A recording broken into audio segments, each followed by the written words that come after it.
नमस्कार, मैं दिलावर सिंह मनहास, प्रेसिडेंट युवा राजपूत सभा JNK। आज मेरे को लाइव आने का मेन मकसद है कि मैं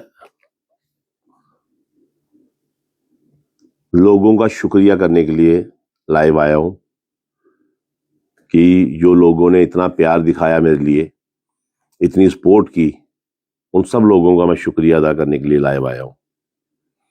सबसे पहले तो मैं शुक्रिया अदा करना चाहता हूं अपनी युवा राजपूत सभा की जो टीम है, मेरे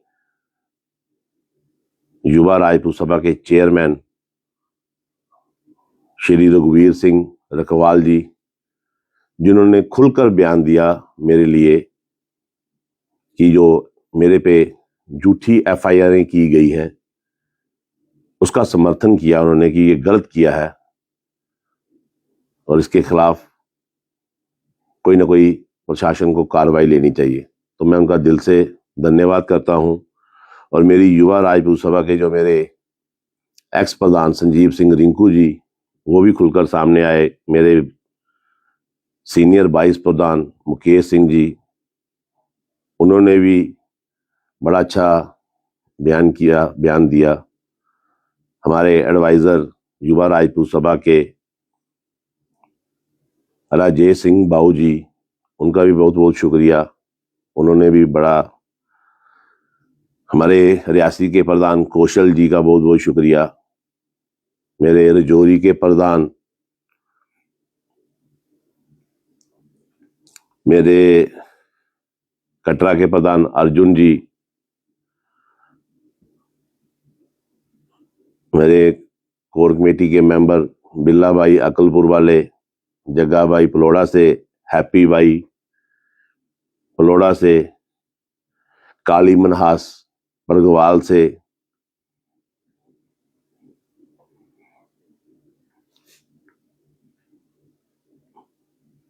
उदय दिव्य प्रताप सिंह जो हमारे कठुआ के प्रधान हैं उनका, अर्जुन जी जो गगवाल के प्रधान हैं उनका, सांबा प्रधान संजू जी उनका, सब लोगों ने, जिन जिन लोगों ने मेरे को सपोर्ट किया है उनका बहुत बहुत शुक्रिया। इससे हमारा मनोबल बढ़ता है कि हम जो कर रहे हैं क्या वो सही कर रहे हैं या गलत कर रहे हैं।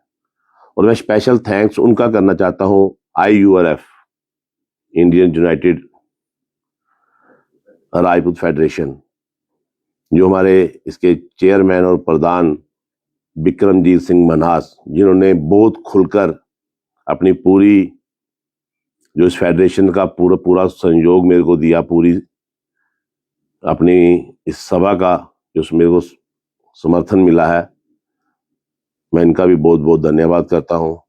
और बहुत खुलकर और कड़क आवाज में प्रशासन को भी चेतावनी दी कि कल को कोई लॉ एंड ऑर्डर खराब हो जाए तो प्रशासन जिम्मेवार है, क्योंकि गलत का विरोध करना चाहिए। अगर कहीं मैं गलत हूं तो मेरा भी विरोध करना चाहिए, पर अगर मैं अपनी जगह सही हूं, सब जनता को लगता है कि मैं सही हूं, तो फिर दो चार बंदों को जो मेरे पे गलत, मेरे को रोकने के लिए झूठी FIR लगाई जा रही हैं, तो अगर मैं जनता के लिए लड़ सकता हूं तो अपने लिए भी तो लड़ना मेरा हक है। मैं जहां पे गलत होऊंगा तो वहां पे मेरे को कमेंट बॉक्स में पक्का बताना कि मैं कौन सी बात मैंने गलत की है। मैं खुल के बात करूंगा आज सारी। मैं राजपूत एकता मंच का भी बहुत बहुत शुक्रिया करता हूं, यशपाल सिंह मनहास, उन्होंने भी पूरी अपनी, राजपूत एकता मंच ने भी पूरा समर्थन दिया कि आपके साथ गलत हो रहा है, आपको दबाया जा रहा है, वो भी खुलकर मेरे सामने आए। मैं करनी सेना के प्रधान अर्जुन सिंह जी का भी बहुत बहुत शुक्रिया अदा करता हूं कि करनी सेना ने भी हमें पूरा समर्थन दिया। मैं RHSS, राष्ट्रीय हिंदू स्वाभिमान संघ का भी जम्मू कश्मीर का स्टेट प्रेसिडेंट हूं, जिसका मेरे को राजस्थान से समर्थन आया पूरा। उन्होंने जो मेरे पे एक FIR लगी थी खोड़ में, गौ रक्षा के लिए जो मैंने बोला था कि वहां पे मैंने जो लोगों के ऊपर एफआईआर लगाई जा रही थी, उन लोगों ने मेरे को रात को 11 बजे वहां बुलाया और मैं 11 बजे जहां से खोड़ गया, तो वहां पे जाके एक मैंने बाइट दी, तो जिसमें मैंने कहा था कि अगर ऐसा किसी हजूम ने कुछ कर दिया, गाड़ी जला दी, तो हजूम पे कोई पर्चा नहीं होता, अगर एक जल भी गई है तो क्या हो गया। तो अगर गौ रक्षा का मैं मेंबर हूं, और पूरे मेंबर नहीं, मैं पूरा प्रधान हूं पूरे जम्मू कश्मीर स्टेट का, हालांकि उसका मेरे पास प्रूफ है सारे। ये देखिए, राष्ट्रीय हिंदू स्वाभिमान संघ, जिसका मैं प्रधान पूरे जम्मू कश्मीर का हूं, और आज का नहीं 2022 से मैं इसका प्रधान हूं। और इसका मेन काम है आरएचएसएस का, कि गौ रक्षा के लिए ये बनाया गया था।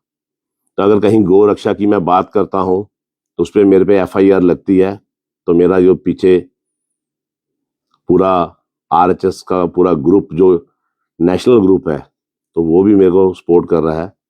तो मैं इनका भी बहुत बहुत धन्यवाद करता हूं। सिद्धार्थ जी जो नेशनल प्रेसिडेंट हैं, जो राजस्थान के रहने वाले हैं, उनका भी बहुत बहुत धन्यवाद करता हूं। मैं अपनी जो हमारी वाईआरएस की जो टीम है, उनके भी कुछ लोगों ने समर्थन दिया खुलकर, जैसे राजेंद्र सिंह हैप्पी जी हो गए, सुरिंदर सिंह गिल्ली जी हो गए, विशाल सिंह जी हो गए। मैं उनका भी बहुत बहुत धन्यवाद करता हूं कि उन्होंने अच्छी बात बोली कि मतभेद हो सकते हैं पर मनभेद कोई नहीं है।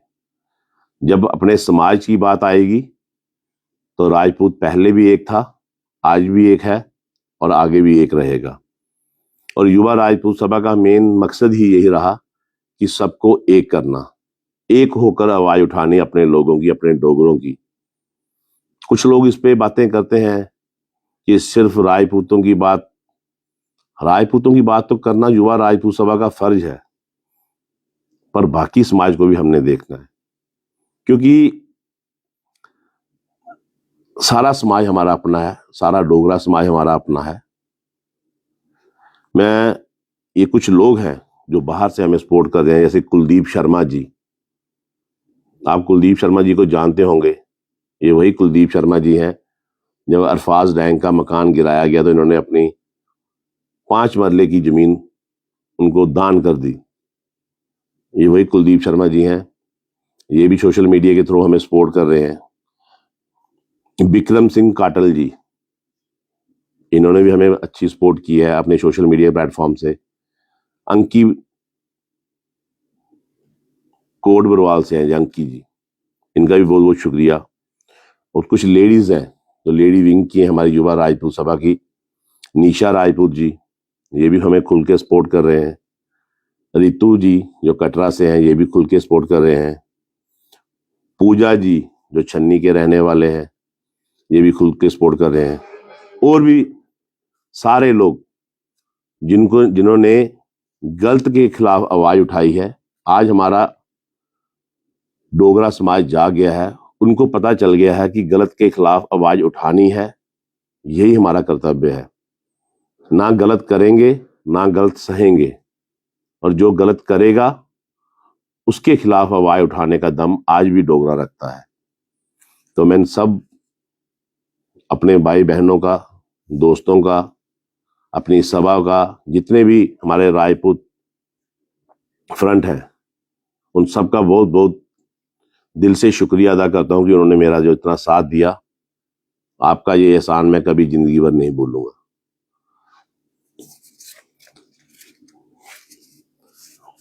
बाकी बात रह गई जो एफआईआर लगी है। 5 एफआईआर हो गई, 3 महीना हो गए मेरे को प्रधान बने हुए, और 5 एफआईआर मेरे पे लगा दी गई, जिनको मैं कंडेम करता हूं कि ये सारी की सारी गलत एफआईआर है। पहली एफआईआर लगी मेरे पे बख्शीनगर थाना में, जिसमें हमारे कैबिनेट मंत्री, उन्होंने कुछ अभद्र भाषा का उपयोग किया था मेरे फादर साहब के लिए। हालांकि वो एफआईआर मेरी लगनी चाहिए थी उनके खिलाफ। हमने भी तो एप्लीकेशन दी है, जंगियाल थाने में भी दी है, एसएसपी ऑफिस में भी दी है, पर उस पर कार्रवाई नहीं हुई। उल्टी कार्रवाई मेरे पे हो गई, मेरे पे एफआईआर लग गई, और उन चीजों के प्रूफ है सारे मेरे पास। दूसरी एफआईआर लगी मेरी जब मैंने रेडी फड़ी वालों का साथ दिया। आज मैं उनसे भी मदद मांगता हूं कि वो भी खुलकर मेरे सामने आए कि आप लोगों के पीछे मेरे पे एफआईआर लगी और आप लोग आज क्या मेरा समर्थन करते हैं। अगर आप करते हैं तो आप भी खुलकर सामने आए, अपने अपने जेब से फोन निकालें, अपनी अपनी बाइट डालें। क्या मैंने डोगरों के रेडी लगाने के लिए जो आवाज उठाई थी कि डोगरों को उनका हक मिलना चाहिए, उनकी रेडी फड़ी लगनी चाहिए, जिससे वो अपने बच्चे पाल सके, जिससे वो अपनी रोजमर्रा की जिंदगी चला सके, कोई वो गलत काम तो कर नहीं रहे थे। अगर जो बाहरी राज्यों से लोग आए थे, अगर उन्हें बिना लाइसेंस से रेडी चलाने की परमिशन है, तो जो जम्मू का डोगरा है, तो अगर उनको परमिशन नहीं है तो उसके लिए हमने क्या गलत किया? हमने किसी की रेडी फड़ी तोड़ी नहीं। एफआईआर तो उनपे होनी चाहिए थी जिन्होंने हमारे डोगरों की रेडी फड़ियां तोड़ दी गई, उन पे एफआईआर होनी चाहिए थी। और अगर कोई बाहर लोग, जिन लोगों से हमने पूछा, वो भी हमने कमिश्नर साहब से पहले परमिशन ली थी उनको पूछने की, तो उन्होंने परमिशन दी थी तो हम उन्हें पूछने गए, और हालांकि उसमें हमने कोई गलत नहीं बोला, किसी को गाली गलौज नहीं किया, किसी की रेडी फड़ी तोड़ी नहीं, किसी का कोई सामान वेस्ट नहीं किया, किसी को धक्के नहीं मारे। बड़े प्यार से शांतिपूर्वक हमने उनको पूछा कि आपके पास लाइसेंस है? नहीं है तो लाइसेंस लेके आए, फिर रेडी फड़ी लगाए। और फुटपाथ पे आप रेडी फड़ी नहीं लगा सकते, जिससे ट्रैफिक बढ़ता है, और ट्रैफिक का जो नुकसान है वो हमारे लोकल लोगों को भुगतना पड़ता है। इसलिए फुटपाथ बने हैं चलने के लिए। अगर फुटपाथ पे आप रेडी लगाएंगे या रोड के बीच में रेडी लगाएंगे, उसका कहीं ना कहीं हर्जाना हम लोकल लोगों को, जम्मू के डोगरों को भुगतना पड़ता है।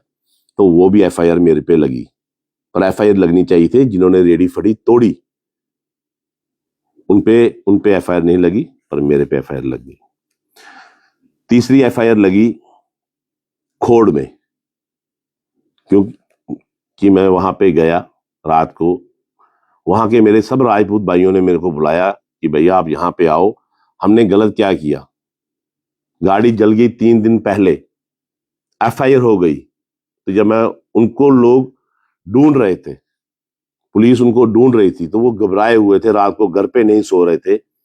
उन्होंने मेरे को खोड़ में बुलाया, तो मैंने वहां पे जाके एक बाइट दी कि अगर ऐसा वैसा कुछ हो गया तो एक हजूम आता है, उसमें पता नहीं चलता है जलाता कौन है, क्या होता, क्योंकि लोगों के अंदर गुस्सा होता है। और हमारी सरकार भी जब से बनी है तब से यही बात हमें बार बार कहती, गो रक्षा की जाए, गो रक्षा दल बनाए गए, गो रक्षा के लिए अलग अलग जगह गौशालाएं बनाई गई। तो हालांकि मेरे पास पावर है इस चीज की, मैं राष्ट्रीय हिंदू स्वाभिमान संघ का मैं स्टेट प्रेसिडेंट हूं जम्मू कश्मीर का, जिसका पहला काम ही गो रक्षा है।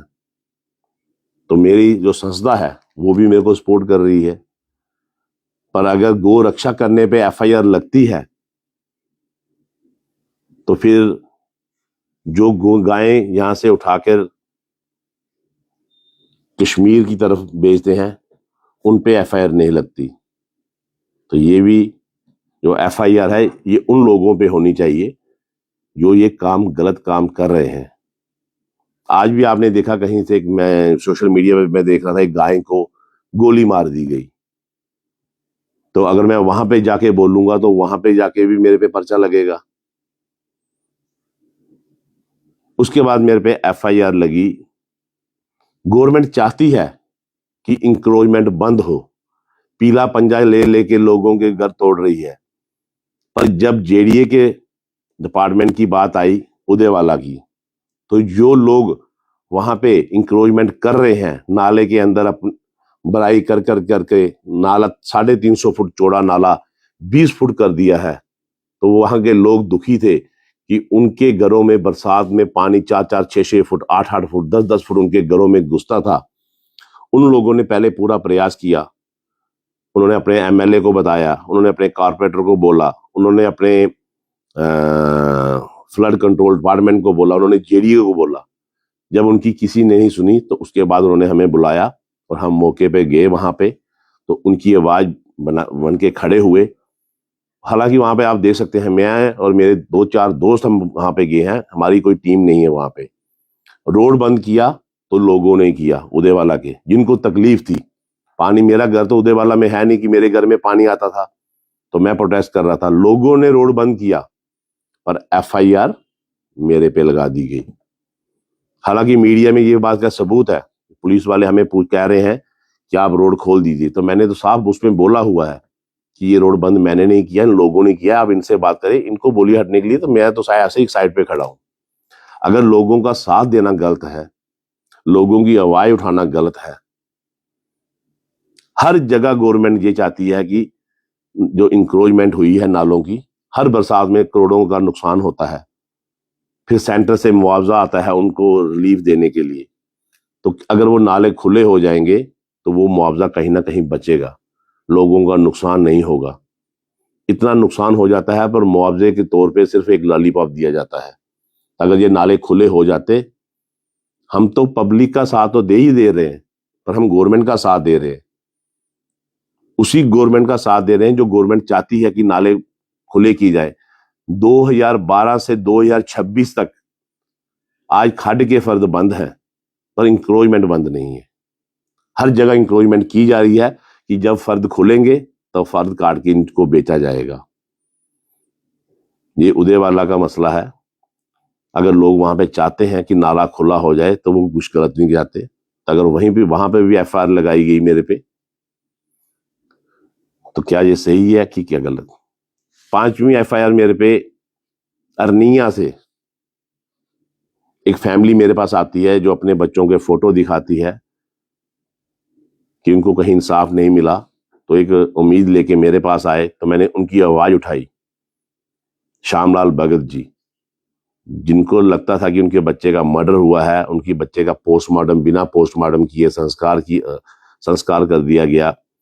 उन्होंने लास्ट में अपने मरने के बाद अपने बच्चे की शक्ल नहीं देख पाए, उसके पैर नहीं देख पाए। तो अगर मैंने उनका साथ दिया, मैं अरनिया गया, मैं उनके साथ तवी वाले पुल पे गया, मैं एसएसपी सांबा के पास गया, मैं डीएसपी ऑफिस गया, वहां से रामगढ़ एसएचओ के पास गए, वहां पे पूरी इंक्वायरी कराई।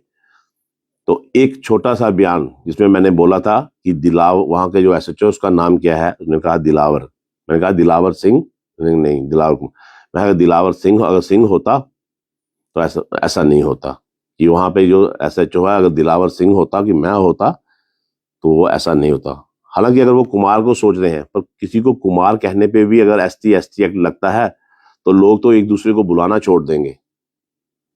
फिर तो मैं किसी को रामलाल जी की कह के भी नहीं पकड़, क्या अगर रामलाल जी के लाल कहने पे भी पर्चा लग जाए, किसी को अश्विनी भगत कहने पे बोलूं तो भगत कहने पे भी पर्चा लग जाए, किसी को चंद कहने पे बोलूं तो चंद कहने पे भी पर्चा लग जाए। इतनी भी बेइंसाफी नहीं करनी चाहिए। हम कर क्या रहे हैं? हम समाज सेवा कर रहे हैं, लोगों की सेवा कर रहे हैं, देश सेवा की बात कर रहे हैं, गाय सेवा की बात कर रहे हैं, अपने डोगरों का साथ देने की बात कर रहे हैं। अगर इन चीजों पे कहने पे पर्चे लगते हैं, आप दबा रहे हैं, लोगों की आवाज को दबा के राज करना चाहते हैं, तो ये गलत है। कहीं ना कहीं हम पब्लिक का साथ तो दे रहे हैं, पर अपनी सरकार का भी साथ दे रहे हैं। अगर पर्चा ही लगाना था मेरे पे, तो मैंने 46 लड़कियों की शादी करवाई, वहां भी लगा देते भाई। वो तो काम तो डिपार्टमेंट का था, तो सोशल वेलफेयर डिपार्टमेंट बना है, उनका काम था गरीब लड़कियों के लिए जो 75,000 रुपये महीने का दिया, साल एक बार दिया जाता है, एक लड़की की शादी के लिए दिया जाता है। उन्होंने नहीं दिया तो हमने उस लड़कियों की शादी करवाई। तो फिर ये 46 के 46 पर्चे उन पे लगने चाहिए थे, जिन 46 लड़कियों की शादी हमने करवाई। क्यों बेटी बचाओ बेटी पढ़ाओ की बात करते हैं? फिर ये जब बेटी ब्याने की बारी आती है तो उनको जो गवर्नमेंट की तरफ से 75,000 रुपया दिया था, सोशल वेलफेयर डिपार्टमेंट बंद कर देना चाहिए। वो भी पर्चे मेरे पे लगने चाहिए थे कि मैंने शादी क्यों करवाई। मैंने वो भी तो डिपार्टमेंट के अड़चन, तब मैंने नहीं देखा ये एससी समाज की है, ये सिख समुदाय की है, ये मुस्लिम समुदाय की है, ये राजपूत फैमिली की है, ये ब्राह्मण फैमिली की है। गरीब का कोई धर्म नहीं होता, जो गरीब है वो गरीब है। गरीब को जो रोटी खिलाता है वही उसका भगवान होता है, वही उसका धर्म होता है। जिन लोगों के सर पे छत नहीं थी तो उनको मैंने छत बना के दी, तो वो भी एफआईआर मेरे पे लगनी चाहिए थी। जिन लोगों के लंगर, मेरे कुंजवानी में लंगर गांव है, वहां पे 20 घरों में 1947 से लेके आज तक उनके घर में पीने के पानी का कनेक्शन नहीं था, क्योंकि पैसे मांगे जाते थे। कोरोना टाइम में लोगों ने उनके अपने घरों से पानी देना बंद कर दिया। मैं कोरोना टाइम की बात कर रहा हूं। फिर एक दिन हमने जाकर इलीगल तरीके से, मैं खुद कहता हूं वो तरीका सही नहीं था, पर किसी को पानी पिलाना था। कोरोना का टाइम था, वो लोग मर रहे थे। जो वहां पे सरकारी हैंडपंप लगे थे वो खराब पड़े हुए हैं। तो हमने कहा जो आपके घरों के बाद से पीएचई की पाइप जा रही है, वहां पे प्लम्बर भेजे गए। लोगों ने अपनी अपनी पाइपें लगाई, सैनी हथौड़े से वहां पे सुराख करके अपने नलके घर पे लगाए, और वह तब भी मेरे खिलाफ एप्लीकेशन लग गई कि लोगों को पानी क्यों दिया। ये कौन होता है कि डिपार्टमेंट के पास। मैंने कहा लगाओ। 25 के 25 घर आए, अपने घर के किसी के घर पानी मांगने नहीं जा रहे, तो वो भी एफआईआर मेरे पे लगनी चाहिए थी। मैंने वाइन शॉप का भी मुद्दा उठाया कि ओवर चार्जिंग की जा रही है, हर जगह ओवर चार्जिंग की जा रही है। मैं कुछ वाइन शॉपों पे भी गया, वो भी पर्चा मेरे पे लगना चाहिए था कि मैंने ओवर चार्जिंग की बात क्यों की। एमआरपी से ऊपर माल बेचा जा रहा है, हर चीज को ब्लैक किया जा रहा है, तो वो भी पर्चा मेरे पे लगना चाहिए था। मिक्सिंग की जा रही है, हालांकि मैं एप्लीकेशन ये सब दे चुका हूं। एक्साइज डिपार्टमेंट डीसी साहब को भी दे चुका हूं, कमिश्नर साहब को भी दे चुका हूं, पर जब कोई डिपार्टमेंट कार्रवाई नहीं करेगा फिर किसी ना किसी को तो आगे आना पड़ेगा। हालांकि अभी तक हर वाइन शॉप पे धड़ल्ले से ओवर चार्जिंग की जा रही है, पर किसी के कान पे जूं नहीं। जो हमारी एप्लीकेशनें हैं वो रद्दी बन के उनके, पर हमारे पास एक एक एप्लीकेशन की रसीद है, हमने बाय पोस्ट भेजी है, हर चीज का हमारे पास हिसाब है, पर कार्रवाई नहीं होती। आज भी मेरे को रात को, सुबह, दोपहर, शाम को लोगों से फोन आ रहे हैं कि यहाँ पे चक्कर लगाएं, यहाँ पे बिशनाह में ओवर चार्जिंग की जा रही है, कठुआ में ओवर चार्जिंग की जा रही है, बनहाल में ओवर चार्जिंग की जा रही है, जम्मू में ओवर चार्जिंग। जितनी भी वाइन शॉपें हैं हर जगह अभी भी 1 रुपए का फर्क नहीं पड़ा है।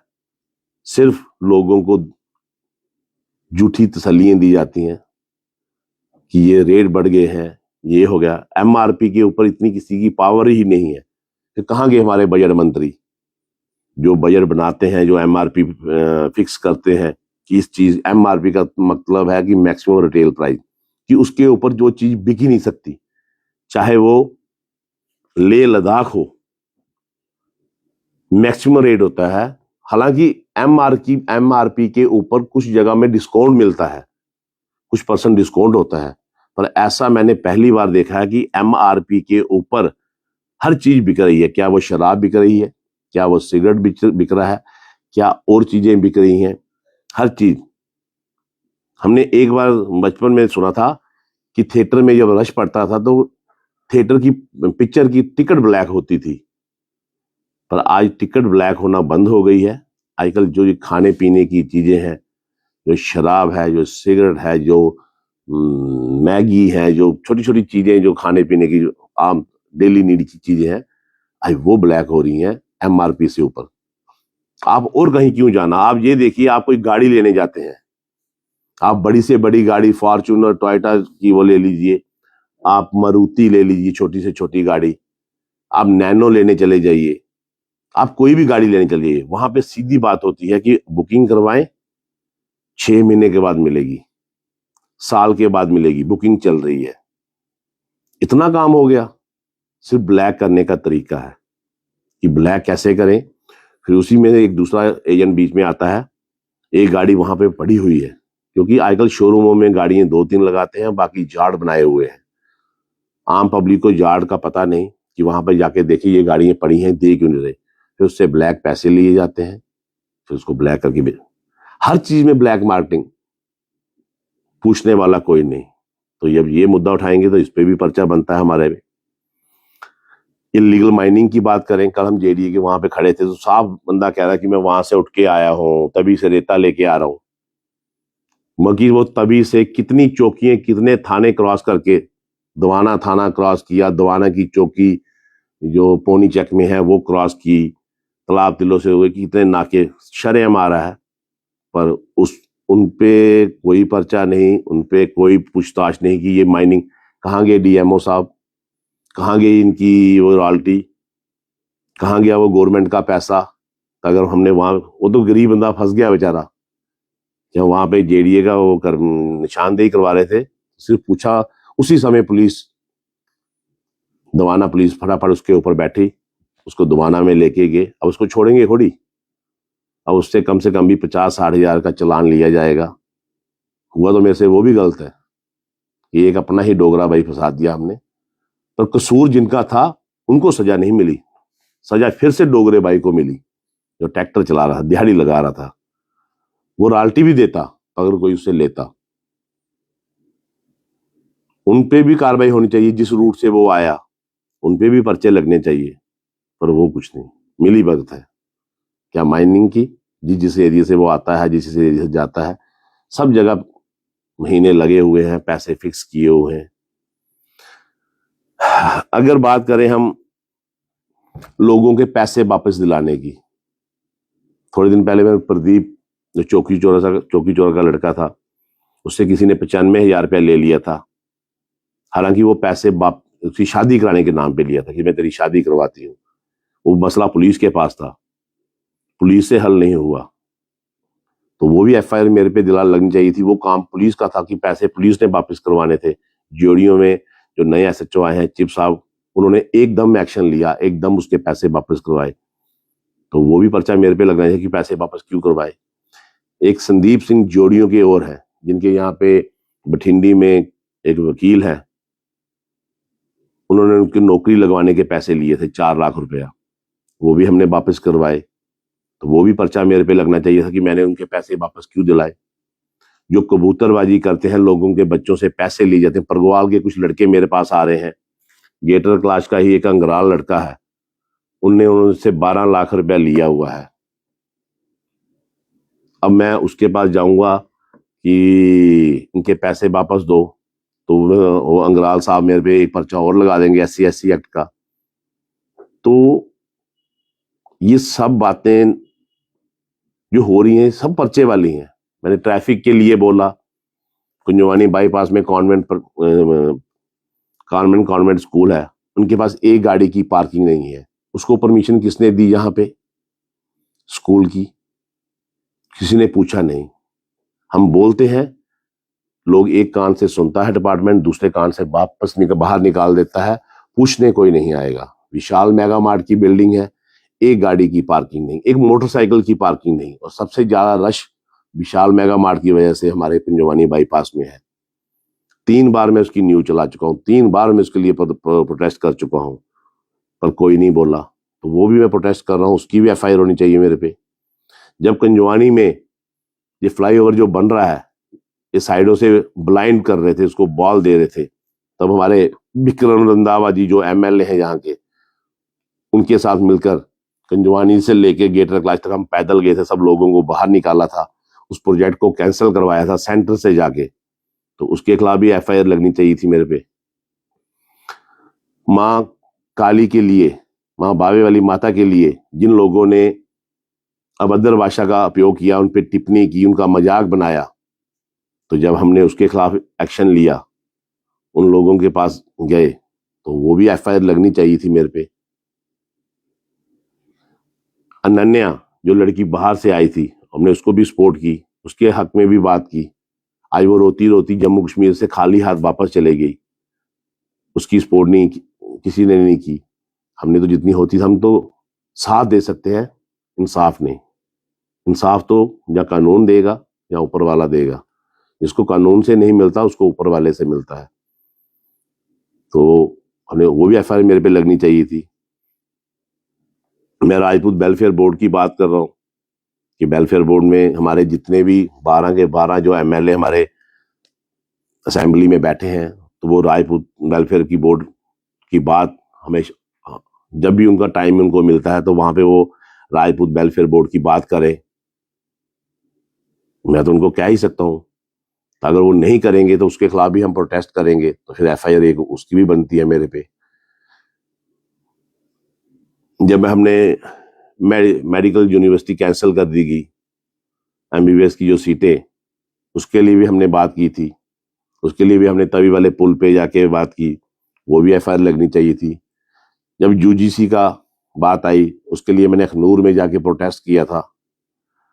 कामेश्वर मंदिर से पैदल चल के फवारा चौक अखनूर तक, वहां पे गोल सर्कल में खड़े होके वहां पे जाम लग गया था।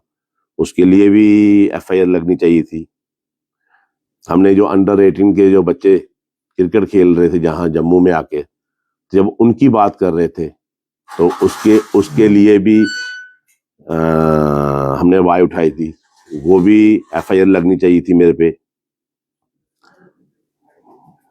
हम हैंडीकैप लोगों की बात करते हैं, हम ओल्ड एज पेंशन की बात करते हैं, जब उनका मुद्दा उठाते हैं, तो ये सब जो काम है, ये सारे के सारे डिपार्टमेंटों के काम है। अगर आप डिपार्टमेंट के खिलाफ कुछ बोलोगे, हर चीज के लिए लग, कहीं रोड खराब है तो पीडब्ल्यू डिपार्टमेंट वाला मेरे पे एफआईआर लगवा दे।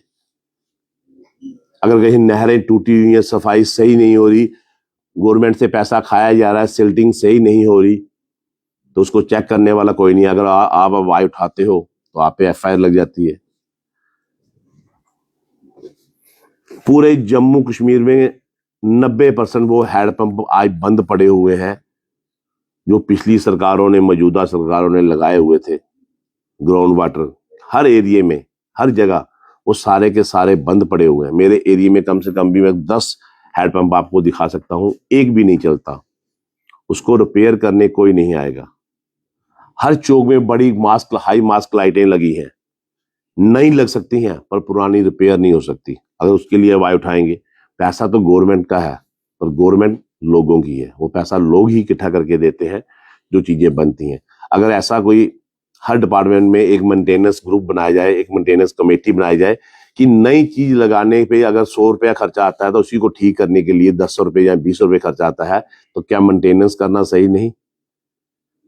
आप किसी गरीब का कनेक्शन काट देते हैं। कल अभी सुबह सुबह मेरे पास एक गरीब घर की औरतें लंगर की आई थी। एक कमरा है उनके पास, उनके घर के पास स्मार्ट मीटर लगा है।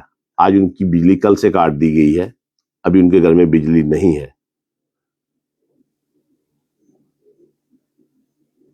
पर पूरे रोड पे आप जाए, दिन दिहाड़े 24 घंटे लाइटें जल रही होती हैं, उनको बंद करने वाला कोई नहीं, उनको ऑन करने वाला कोई नहीं, सिस्टम कोई नहीं।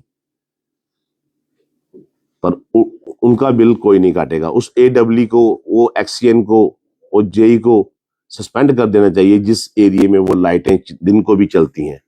क्या वो बिजली खर्च नहीं हो रही?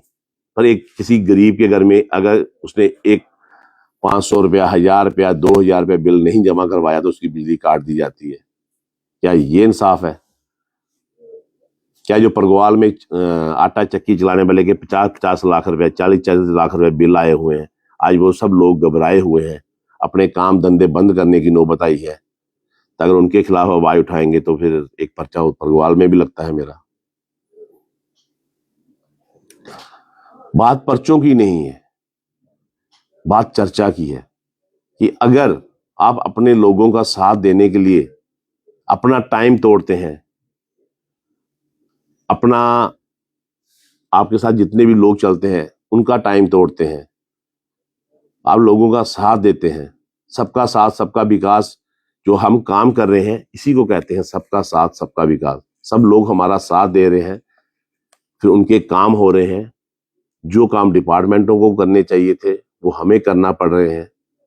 आप जम्मू में देखिए, हर जगह पार्क बने हैं, मेंटेनेंस नहीं है, फ्लोरिकल्चर डिपार्टमेंट सोया है।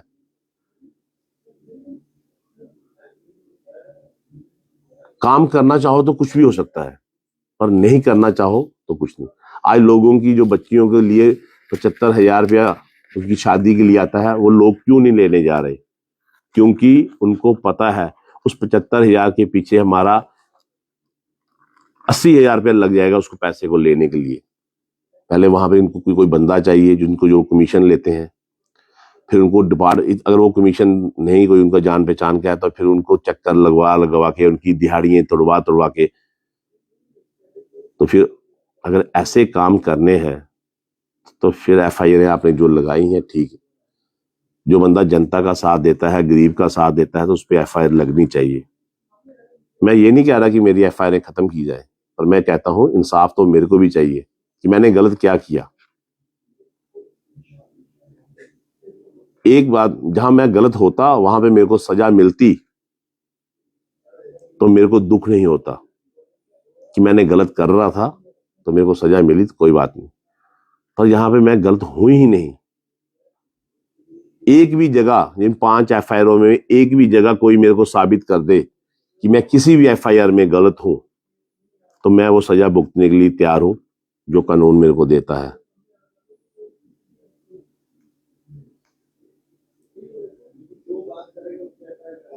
पर आप सोचेंगे कि FIR लगा के आप किसी का मनोबल तोड़ देंगे, किसी को दबा लेंगे, किसी को झुका लेंगे, तानाशाही कर लेंगे। हम तो अपने सर पे पहले ही कफन बांध के आए थे कि पता नहीं इस 2 सालों में क्या हो जाएगा, क्योंकि हमें गलत सहने की आदत नहीं, गलत हम करते नहीं। हाँ, जुबान के हम थोड़े से कड़वे हो सकते हैं पर मन के कड़वे नहीं। जिसका साथ दिया दिल से दिया, जहां खड़े हुए दिल से हुए। शायद इसीलिए लोगों, मेरे माँ बाप ने मेरा नाम ही दिलावर रखा था। दिल पहले आता है, आवर बाद में आता है। जिसके साथ भी चलेंगे दिल से चलेंगे। अब युवा राजपूत सभा के प्रधान हूं तो वहां से भी दिल से काम करेंगे, अपनी पूरी राजपूत बरादरी के लिए दिल से काम करेंगे, अपने पूरे समाज के लिए पूरे दिल से काम करेंगे। क्षत्रिय धर्म में पैदा हुआ हूं और क्षत्रिय मैं उसी को मानता हूं। आपने उनकी हमारे माननीय अटल बिहारी वाजपेयी जी की, उन्होंने, आपने उनका भी एक भाषण सुना होगा कि एक समाज के एक बहुत बड़े वर्ग को हमने रोक लिया, उनसे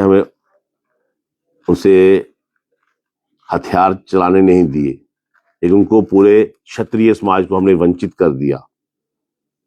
जो लड़ता था, जो रक्षा करता था देश की, कहीं ना कहीं हमने उनको वंचित कर दिया, उनसे वो हक छीन लिए।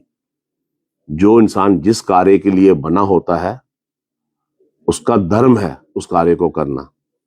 मैं क्षत्रिय समाज में पैदा हुआ हूं, मेरा धर्म है और मैं धर्म की बात करता हूं। मेरा धर्म है अपने देश के लिए लड़ना, अपने लोगों के लिए लड़ना, अन्याय के खिलाफ लड़ना, समाज के लिए लड़ना, गरीब के लिए लड़ना। तो मैं वही कार्य कर रहा हूं। अगर आपको फिर भी मैं गलत लगता हूं, मैं एडमिनिस्ट्रेशन को गलत लगता हूं, मैं पुलिस को गलत लगता हूं, सिर्फ एक बार साबित कर दीजिए कि मैंने गलत क्या किया। बाकी सरकार के आगे आज तक कोई जीत नहीं सका, सरकार के आगे आज किसी की भी नहीं चलती, पर एक सरकार से ऊपर भी एक सरकार होती है, वो भोले बाबा की सरकार होती है जो ऊपर रखती है। वहां पे तो ना पैसा चलता है, ना रिश्वत चलती है, ना आपका मेल जोल चलता है, ना आपकी पहुंच चलती है। वहां पे कुछ नहीं चलता, वहां पे चलते हैं आपके कर्म। जो कर्म यहां से लेके जाओगे उसी का हिसाब होगा। पता नहीं आपने मेरे साथ क्या करने की प्लानिंग सोची हुई है, क्या करना है आपने मेरे साथ, पर मेरे को उस पर भरोसा है, जो भी करेगा ठीक करेगा। इसलिए मैं दिलावर सिंह मनहास, मैं उन सब भाइयों का दिल की गहराइयों से हाथ जोड़कर शुक्रिया करता हूं कि जिन्होंने लोगों ने ओपन होकर मेरा साथ दिया, मेरी साथ जो गलत हो रहा है उसके लिए आवाज उठाई। पर हाँ, मैं थोड़ा सा अपने SC समाज के लोगों के लिए भी कहना चाहता हूं। जो SC ST OBC के जो लोग हैं उनको भी सामने आना चाहिए था। यहां पे आपके लिए कोई गलत बोलेगा, आपको कहीं टारगेट किया जाएगा, आपकी जात पात को लेके आपको कहीं अपमानित किया जाएगा, चाहे फिर वो राजपूत होगा तो दिलावर सिंह आपके साथ भी खड़ा होगा। फिर मैं दिलावर सिंह वो राजपूत नहीं देखेगा कि किसी का अपमान करना किसी को नहीं, इतना अधिकार किसी को भी नहीं है, वो चाहे वो कोई किसी भी कास्ट से किसी भी रिलीजन से आता हो। पर अगर कोई करे तो, अगर किसी ने नहीं किया है पर उस पर भी आप जोर जबरदस्ती ये पर्चे लगाने की बात कर रहे हो, तो उसको डराने की बात कर रहे हो, तो आपको भी सामने आना चाहिए कि हाँ इस पे एक्ट नहीं लगता, क्यों लगाया जा रहा है। क्योंकि जब मैं लड़कियों की शादी करता हूं तो मैं 90% लड़कियां ऐसी समाज की होती हैं। तब तो आप कभी नहीं कहा आपने, आप नीचे कमेंट्स में वेरी गुड, शाबाश, वेल डन, ये चीजें लिखते हैं। तो आज आपको भी बोलना चाहिए, क्या ये जो पर्चा मेरे पे लगा है, मेरे को भी पता चल जाए क्या मेरा जिन समाज के साथ मैं खड़ा हूं। जब श्यामलाल भगत जी मेरे पास आए थे, तब अगर मेरे मन में ऐसी बात होती ये ऐसी समाज से आए हैं तो मेरे को इनका साथ नहीं देना, तो मैं जाता ही नहीं वहां पे, तो पर्चा ही नहीं लगता। क्या वो ठीक होता जहां मैं गया उनका साथ देने? हालांकि उनकी जो भगत फैमिली है, जो उनके भी प्रधान होंगे, उनकी भी सभाएं होंगी, आज उनको भी सामने आने चाहिए कि मैंने श्यामलाल भगत जी का साथ देके, एक क्षत्रिय होके मैंने श्यामलाल भगत जी का साथ दिया। क्या मैंने गलत किया? क्या मैं समाज को तोड़ने की बात कर रहा हूं कि जोड़ने की बात कर रहा हूं? इन सब चीजों को मद्देनजर रखते हुए आप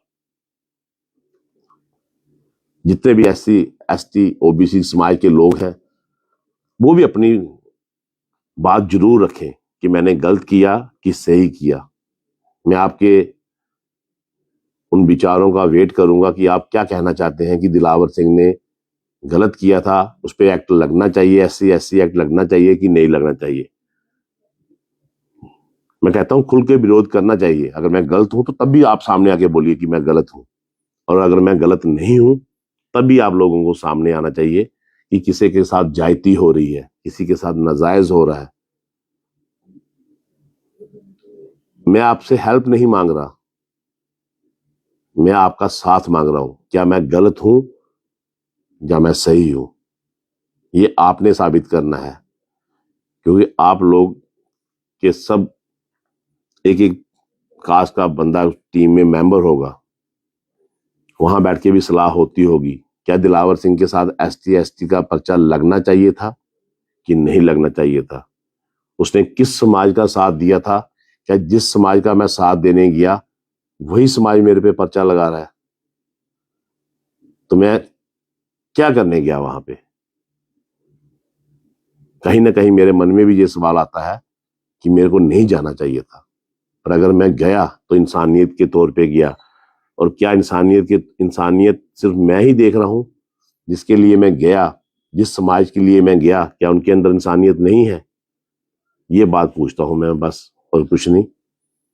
बाकी मैंने पहले भी कहा, मैं लोगों की मदद करने आया हूं, जितनी मेरे से हो सकी उतनी मैं करूंगा। ये पर्चे मेरे को नहीं रोक सकते, ये लोग मेरे को दबाव डाल के नहीं रोक सकते। मैं प्रशासन का साथ भी दूंगा, मैं डिपार्टमेंट का साथ भी दूंगा, मैं जम्मू कश्मीर पुलिस जिंदाबाद भी कहूंगा, मैं जेडीए डिपार्टमेंट जिंदाबाद भी कहूंगा, मैं एक्साइज डिपार्टमेंट जिंदाबाद भी कहूंगा, मैं पीडब्ल्यू डिपार्टमेंट जिंदाबाद भी कहूंगा, मैं इरिगेशन डिपार्टमेंट जिंदाबाद भी कहूंगा, मैं म्युनिसिपल कमिश्नर जिंदाबाद भी कहूंगा। पर पहले आप वैसे काम कर दीजिए कि मैं जिंदाबाद कहने के लिए मजबूर हूं। आप मजबूर भी नहीं करना, आप छोटा सा काम कर दीजिए, हम पहले लोग तैयार होते हैं कि शाबाश देने के लिए। आप कोई छोटा सा काम करते हैं, मैं डीसी साहब जम्मू डीसी राकेश मनहास जी को, उनको मुबारकबाद देता हूं। मैं उनको मुबारकबाद, दिल से मुबारकबाद देता हूं कि राकेश मनहास जी ने एक ऐसा सर्कुलर पेज निकाला है कि जिसमें उन्होंने साफ कर दिया, कितनी अच्छी रोक लगाई है। जो पढ़ा लिखा इंसान होता है, जो कुछ करने आया होता है, उसके काम बोलते हैं।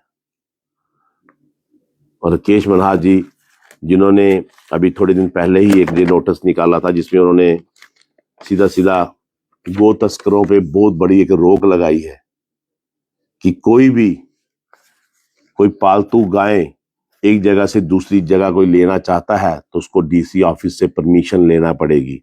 अगर वो परमिशन उसके पास नहीं होगी तो फिर वो गो तस्कर गिना जाएगा और उसके खिलाफ सख्त से सख्त कार्रवाई करी जाएगी।